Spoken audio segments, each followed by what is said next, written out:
Berita ketiga, perasaan tubuh Kristus.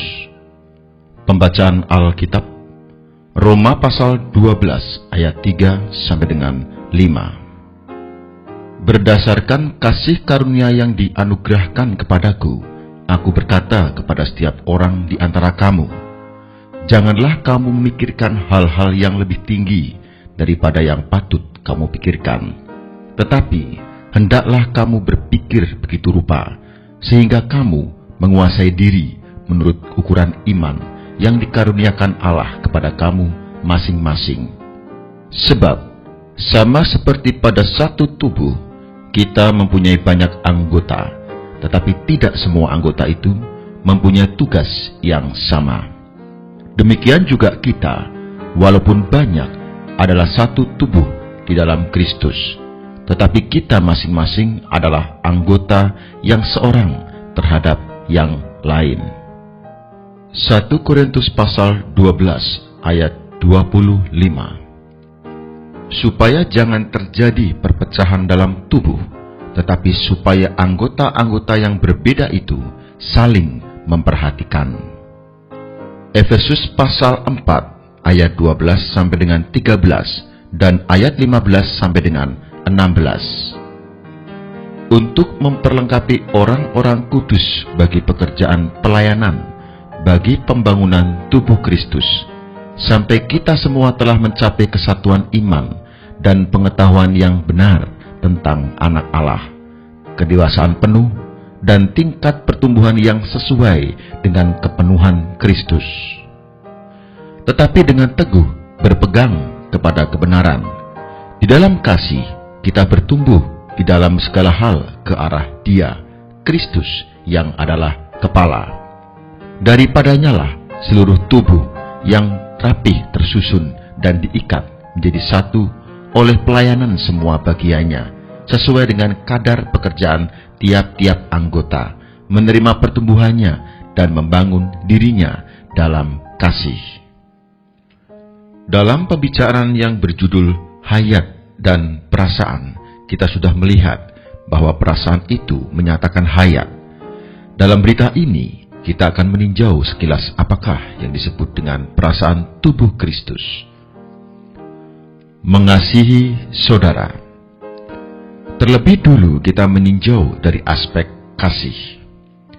Ada satu perkara yang amat menakjubkan, yaitu kita tahu bahwa kita telah berpindah dari dalam maut ke dalam hidup, yaitu karena kita mengasihi saudara kita. 1 Yohanes pasal 3 ayat 14. Semua orang yang sudah berpindah dari dalam maut ke dalam hidup pasti bisa saling mengasihi. Semua orang yang menjadi anggota tubuh pasti bisa saling mengasihi. Kasih ini berasal dari hayat dan ternyata secara spontan. Jika ada seorang saudara tidak dapat mengasihi saudara yang lain, dan hanya setelah ada saudara yang lain memberitahu atau menganjurinya untuk mengasihi saudara lain, baru ia berusaha mengasihi orang lain, ini menyatakan bahwa orang itu tidak mirip dengan anak-anak Allah. Jika seseorang benar-benar telah dilahirkan oleh Allah, memiliki hayat Allah, dan beroleh penyelamatan Allah, maka secara otomatis ia dapat mengasihi semua orang yang bersama-sama menjadi anggota tubuh. Baik Anda memberitahu dia agar mengasihi atau Anda tidak memberitahu, ia pasti mempunyai perasaan kasih akan semua orang yang menjadi saudaranya. Memang, ada kalanya perlu memperingatkannya agar ia mengasihi saudara yang lain. Akan tetapi, hal itu tidak berarti menambahkan sesuatu yang tadinya tidak ada padanya, melainkan agar ia lebih mengasihi. Kasih adalah suatu hal yang nyata sekali. Kalau ada, ya ada. Kalau tidak ada, ya tidak ada. Saat Anda berjumpa dengan seorang saudara, seorang milik Allah, ajaib sekali. Dengan sendirinya, Anda dapat mengasihi. Di dalam diri Anda ada kasih. Di dalam Anda ada perasaan. Seorang saudara mempunyai seorang anak. Ada orang lain bertanya kepadanya, sekarang Anda telah menjadi seorang ayah. apakah Anda mengasihi anak Anda? Saudara itu menjawab, 1 minggu sebelum saya menjadi ayah, saya selalu berpikir bagaimana saya dapat mengasihi anak itu. Tetapi setelah anak itu dilahirkan dan saya melihatnya, secara otomatis hati saya seolah berlari mencapainya. Demikianlah saya mengasihinya. Kasih ialah suatu perasaan yang terbit dari dalam batin, bukan diperoleh dari pelajaran di luar. Demikian juga setiap orang yang telah dibeli dengan darah adik Tuhan, yang telah memperoleh hayatnya, dan yang telah dibaptis masuk dalam tubuh Kristus, tak dapat tidak mengasihi orang-orang yang sama-sama menjadi anggota tubuh. Seringkali, tatkala Anda berjumpa dengan seseorang yang benar-benar telah dimiliki Allah, baik yang berasal dari luar kota maupun dari dalam kota, tak peduli pendidikannya tinggi atau rendah, berbangsa atau berprofesi apa, asal Anda tahu dia adalah orang Kristen, dengan sendirinya Anda dapat mengasihi dia. Jadi, kasih adalah perasaan hayat. Asal Anda berada di dalam tubuh, pasti Anda mempunyai perasaan ini. Tidak memecah belah. Orang yang telah nampak tubuh Kristus, yang telah mempunyai perasaan tubuh, bagaimanapun halnya, ia tidak dapat membenarkan adanya perpecahan terjadi di antara anak-anak Allah. Karena ia mengasihi semua orang milik Allah, maka ia tidak dapat memecah belah anak-anak Allah. Di dalam tubuh, kasih itu timbul dengan sendirinya. Di dalam tubuh, perpecahan itu tidaklah wajar. Misalnya, seorang mempunyai 2 tangan. Betapapun tangan kanannya mempunyai banyak alasan untuk mencela tangan kirinya, ia takkan dapat memisahkannya dari tubuh. Pemisahan itu adalah hal yang tidak mungkin. Mungkin ada orang mengira bahwa dirinya sudah terlepas dari segala sekta, dan dengan itu ia pun mengira dirinya sudah mengerti akan tubuh Kristus. Faktanya, orang yang telah terlepas dari segala sekta belum tentu sudah nampak tubuh Kristus. Sebaliknya, orang yang telah nampak tubuh Kristus tentu akan melepaskan diri dari sekta. Kita tidak dapat mengatakan karena sudah terlepas dari sekta, maka kita telah nampak tubuh Kristus. Banyak orang kalau dipandang dari luar seakan-akan sudah terlepas dari sekta, tetapi sebenarnya ia mendirikan satu sekta lain bagi dirinya sendiri. Jika demikian, keterlepasannya dari sekta itu hanya berarti menyatakan keistimewaannya sendiri, tetapi ia tidak nampak bahwa semua anggota tubuh adalah saudara-saudara yang patut dikasihi. Karena itu, segala semangat kesektaan, segala sikap perpecahan, segala aktivitas dan pikiran yang menyebabkan anak-anak Allah terpecah belah, itu semua adalah pernyataan tidak nampak tubuh Kristus. Tubuh Kristus akan menyelamatkan kita dari segala sekta, serta semangat kesektaan juga akan menyelamatkan kita dari pribadi atau diri sendiri dan individualisme. Banyak orang yang hidupnya berdasarkan diri sendiri, tidak berdasarkan tubuh. Prinsip diri sendiri itu dapat Anda temukan di banyak tempat dan waktu. Misalnya, dalam sidang doa, ada orang hanya dapat berdoa seorang diri, tak dapat berdoa bersama saudara lainnya. Badannya saja yang berlutut bersama saudara lainnya, tetapi perasaannya tetap sendirian saja. Hanya doanya saja dapat didengar oleh saudara yang lain, tetapi doa orang lain tak dapat didengarnya. Ia tidak bisa menerima doa orang lain, tak dapat mengaminkan doa saudara lain. Ini disebabkan karena perasaannya tidak dapat dipadukan dengan perasaan orang lain. Doanya hanya untuk dirinya sendiri, dan doa orang lain hanya untuk orang lain. Doanya seolah-olah tak ada sangkut pautnya dengan doa orang lain. Ia datang berkumpul hanya dapat mengeluarkan perkataannya sendiri. Ia sama sekali tidak menghiraukan orang atau hal lain. Bagaimana doa, beban, dan perasaan orang lain sama sekali tidak ada sangkut pautnya dengan dirinya. Inilah yang dimaksud dengan prinsip diri sendiri. Karena ia tidak nampak tubuh, maka ia tidak dapat melakukan pekerjaan bersama saudara yang lain. Misalnya, ada 3 saudara, 5 saudara, atau 10 saudara sedang berkumpul dan bercakap-cakap. Ada orang yang hanya dapat membicarakan urusannya sendiri, tidak berminat membicarakan urusan orang lain, tidak berminat mendengarkan perkara orang lain. Bila Anda duduk bersama dia dan berbincang-bincang dengannya 1 atau 2 jam lamanya, ia akan sangat bersemangat membicarakan masalah mengenai dirinya. Tetapi ketika membicarakan masalah orang lain, ia acuh tak acuh, tidak senang mendengarnya. Dalam hal yang sekecil ini saja, kita sudah dapat menyatakan apakah seseorang telah nampak tubuh Kristus atau belum. Individualisme juga dapat meluas dari hanya seorang diri kepada individualisme beberapa orang. Di antara saudara-saudara dalam gereja, Anda bisa menemukan adanya beberapa saudara berkumpul menjadi satu kelompok kecil. Hanya di antara beberapa orang itu, mereka dapat bergaul seia sekata dan saling mengasihi, tetapi tak dapat bergaul dengan orang lain. Ini menunjukkan bahwa mereka belum nampak tubuh Kristus.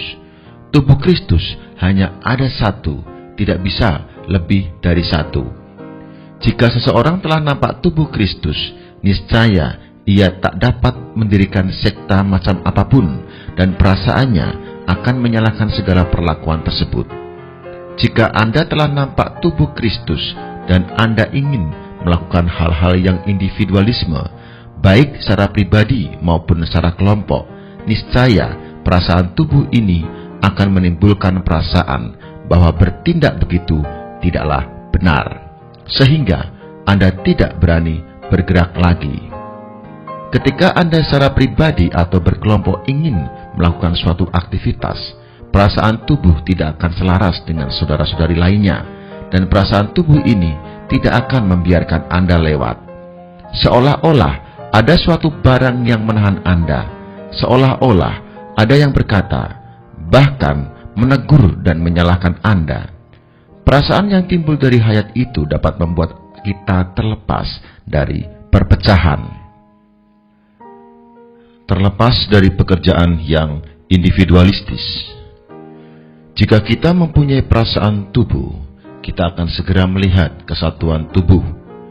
Dengan demikian, dalam pekerjaan rohani, kita pun tidak akan melakukannya secara individualistis.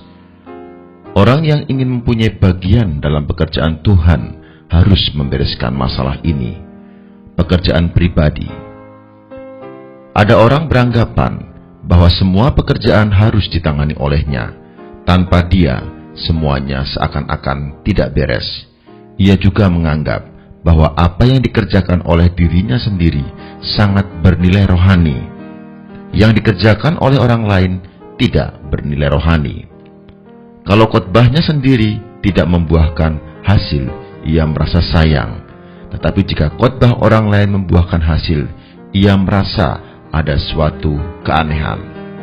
Inilah yang disebut memandang semua pekerjaan adalah pekerjaan pribadi. Begitu anak-anak Allah nampak kesatuan tubuh Kristus, mereka nampak kesatuan pekerjaannya. Begitu anak-anak Allah nampak kesatuan tubuh Kristus, mereka segera terlepas dari perbuatan yang individualistis. Ini bukan berarti Anda tidak bekerja lagi, melainkan Anda tidak lagi memandang pekerjaan itu seperti milik pribadi. Atas pekerjaan tertentu, baik Anda yang mengerjakannya atau orang lain yang mengerjakannya, semua itu tidak jadi masalah. Yang penting ada orang yang mengerjakan pekerjaan itu. Memang, sebagai orang Kristen, kita harus mempunyai minat dan tuntutan rohani, tetapi tidak boleh mengandung hati yang selalu ingin menang atau selalu iri. Sikap kita terhadap pekerjaan seharusnya demikian. Apa yang dapat saya kerjakan, kiranya orang lain juga dapat mengerjakan. Apa yang tidak dapat saya kerjakan, semoga ada orang lain yang dapat mengerjakan. Saya ingin mengerjakannya lebih banyak. Saya pun senang kalau orang lain juga demikian. Dalam pekerjaan ini, saya hanya satu bejana saja. Saya tidak seharusnya menguasai pekerjaan ini. Saya pun tidak seharusnya membawa hasil pekerjaan untuk diri sendiri. Jika saya menganggap pekerjaan itu hanya saya saja yang dapat mengerjakannya, itu menunjukkan bahwa saya masih belum nampak tubuh Kristus. Kapan saya nampak tubuh? Saya segera nampak bahwa pekerjaan saya maupun pekerjaan orang lain adalah sama-sama bagi Sang Kepala. Pekerjaan saya maupun pekerjaan orang lain adalah sama-sama bagi tubuh. Semua kemuliaan hanya bagi Tuhan dan semua berkat bagi gereja. Tuhan telah membagikan pekerjaannya kepada masing-masing orang, sehingga tiap-tiap orang mempunyai bagiannya masing-masing. Kita tidak dapat memandang diri sendiri melebihi apa yang ada pada diri kita. Jika Tuhan sudah membagikan bagian ini kepada saya harus setia mengerjakan bagian saya ini. Jika Tuhan membagikan bagian itu kepada dia, maka saya harus menghargai dan menghormati bagiannya. Saudara-saudara yang masih muda suka membanding-bandingkan. Mereka membandingkan bagiannya sendiri dengan bagian orang lain, atau membandingkan bagian orang lain dengan bagiannya sendiri. Sebenarnya, hal-hal demikian tidak bisa diperbandingkan. Ini bisa diumpamakan seperti pertanyaan sebuah meja ditambah sebuah kursi sama dengan berapa? Sebuah atau dua buah? Kalau sebuah meja ditambah sebuah kursi, hasilnya pastilah sebuah meja dengan sebuah kursi. Anda bertanya, mana yang lebih baik, tangan atau mata?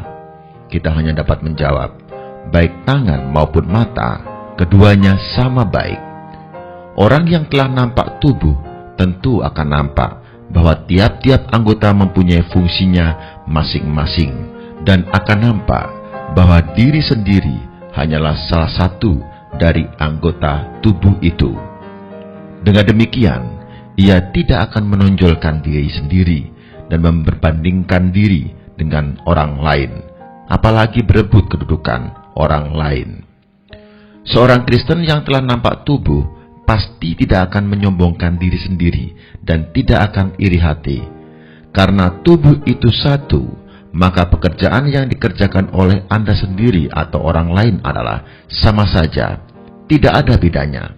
Pekerjaan itu Anda yang mengerjakan atau saudara lain yang mengerjakan, hasilnya tak lain hanya untuk kemuliaan Tuhan dan berkat bagi tubuh. Kalau Anda telah nampak tubuh Kristus, dengan sendirinya Anda mempunyai perasaan ini, yaitu tubuh itu hanya satu dan pekerjaannya pun satu.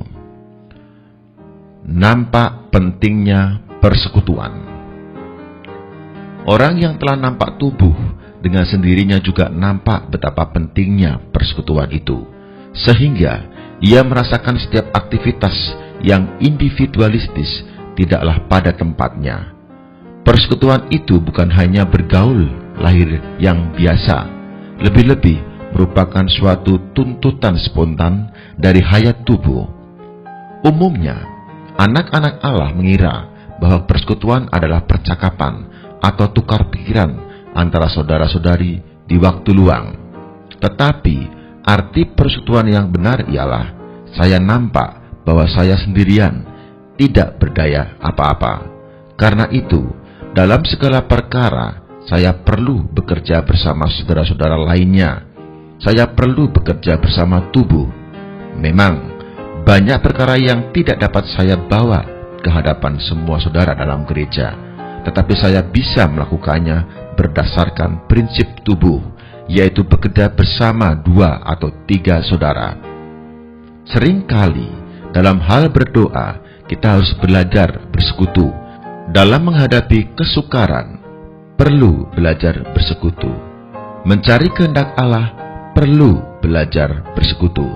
Terhadap masa depan diri sendiri yang entah bagaimana, perlu belajar bersekutu. Membaca Alkitab tidak paham, perlu belajar bersekutu. Jadi, bersekutu itu berarti saya sendiri kurang dalam hal berdoa. Sebab itu, saya mencari beberapa saudara untuk berdoa bersama saya. Saya sendirian tidak dapat menghadapi kesukaran itu. Sebab itu, saya mencari beberapa saudara untuk bersama-sama menghadapinya. Saya sendirian tak mampu memahami kehendak Allah, maka saya mencari beberapa saudara untuk bersama-sama memahaminya. Saya pribadi merasa sangat kabur terhadap masa depan saya. Sebab itu, saya mencari beberapa saudara untuk bersama-sama memahaminya. Saya sendiri sangat kabur terhadap masa depan saya. Sebab itu, saya mencari beberapa saudara untuk bersekutu tentang bagaimana saya menghadapi masa depan. Saya sendiri tidak bisa mengerti firman Allah. Sebab itu, saya mencari beberapa saudara untuk bersama membacanya. Jadi, bersekutu itu berarti saya mengakui bahwa saya sendiri tidak cukup. Saya sendiri tidak mampu. Saya mengakui bahwa saya sangat memerlukan tubuh. Dengan tubuh, barulah saya cukup. Bersekutu juga berarti saya mengakui diri sendiri sangat terbatas. Diri sendiri sangat mudah salah. Sebab itu, saya memerlukan bantuan saudara-saudara yang bervisi dalam hal rohani. Bukan meminta bantuan orang-orang yang ada hubungan baik dengan Anda. Bagaimanapun, jika saya seorang diri itu tak bisa, saya memerlukan bantuan saudara-saudara yang lain. Tubuh Kristus adalah suatu hayat dan juga suatu perasaan. Anda sendiri dapat merasakan, tanpa persekutuan Anda takkan bisa lewat. Menjadi salah satu anggota. Jika seseorang sudah mempunyai perasaan tubuh, pasti ia mengetahui bahwa kedudukannya di dalam tubuh itu hanyalah sebagai salah satu anggota. Tiap-tiap anggota mempunyai kegunaannya masing-masing. Anggota tubuh berbeda dengan sel-sel tubuh. Kalau kekurangan satu sel, itu tidak mengapa, tetapi kita tidak bisa kekurangan salah satu anggota tubuh. Memang, sel-sel tubuh itu ada gunanya, tapi Alkitab mengatakan bahwa kita di dalam tubuh itu bukan menjadi sel, melainkan menjadi anggota. Tapi sayang sekali, banyak orang Kristen yang seakan-akan menjadi sel-sel, bukan menjadi anggota tubuh. Di dalam tubuh Kristus, mereka tidak mempunyai fungsi khusus, tidak menunaikan kewajiban yang seharusnya ditanggungnya.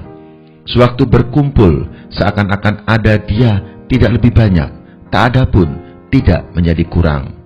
Jadi, ia dalam tubuh tak ada gunanya, tak dapat menunaikan tugas karena ia tidak nampak tubuh. Dalam berkumpul, ia tak nampak, bahkan sedikit pun tak mengetahui apa jabatannya dan apa yang wajib dilakukan. Jika ia telah nampak tubuh, dengan sendirinya ia tahu dirinya sendiri sebagai salah satu anggota dan tahu pula jika ia tidak menyumbangkan hayat ke dalam tubuh, maka tubuh itu akan menderita kerugian.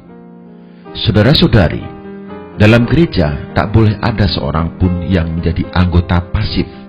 Jika Anda sebagai salah satu anggota, maka Anda sekali-kali tidak dapat menjadi anggota pasif dalam gereja.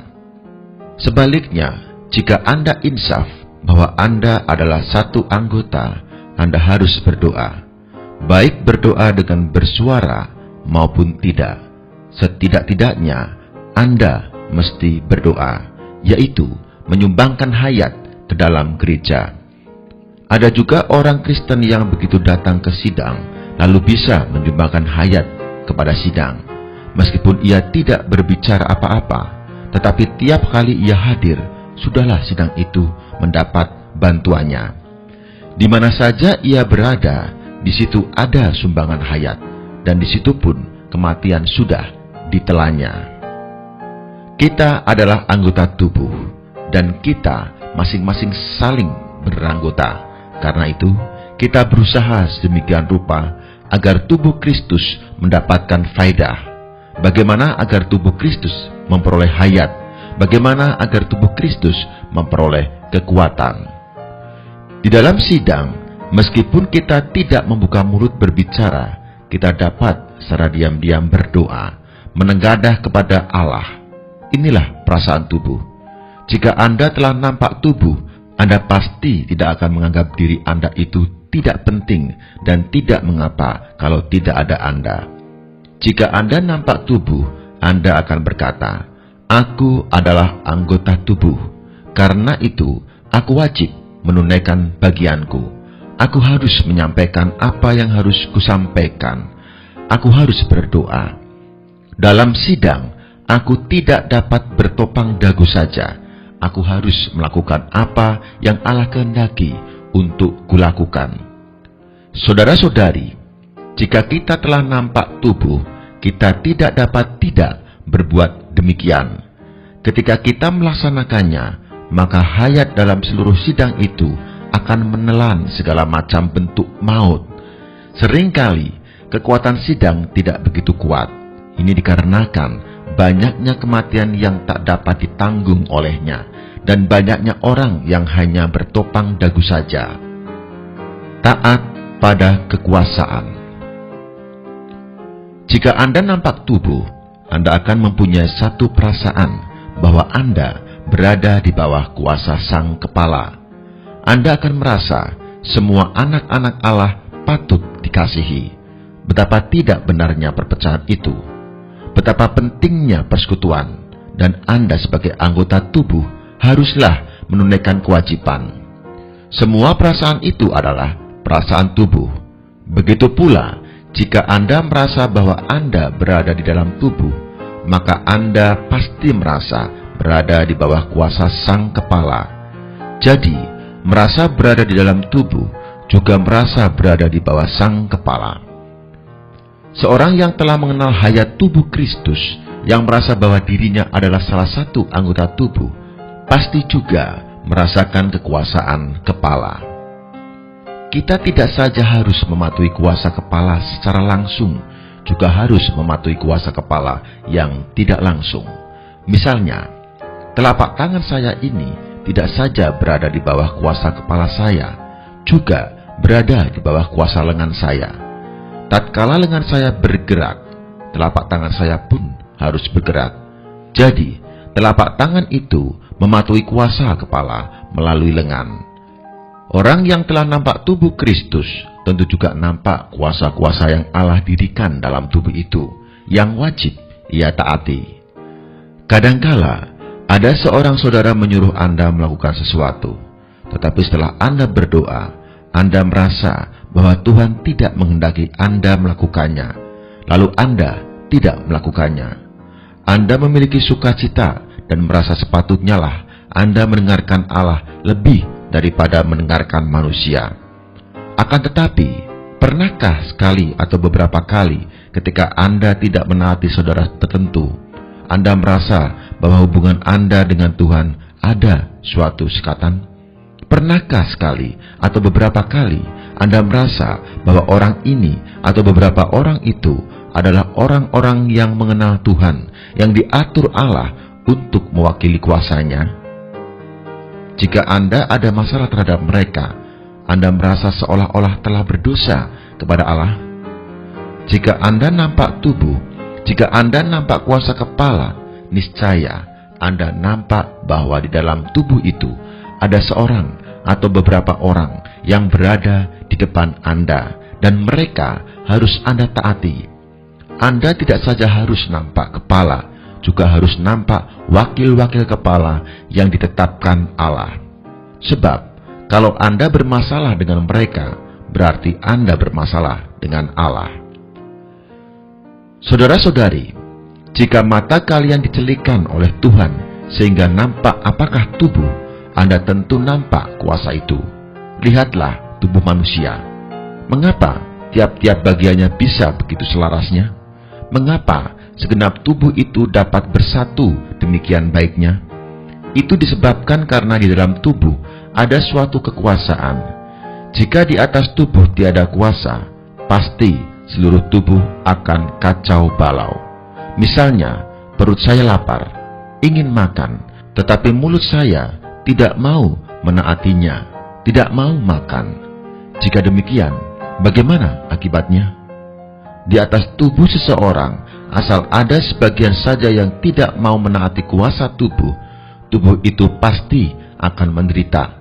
Ada penyakit, ada satu jenis penyakit yang sangat berbahaya, yang disebut penyakit kanker. Bagaimana asal-usul penyakit ini? Penyakit ini berasal dari adanya sel-sel tubuh yang bertumbuh di luar hukum tubuh.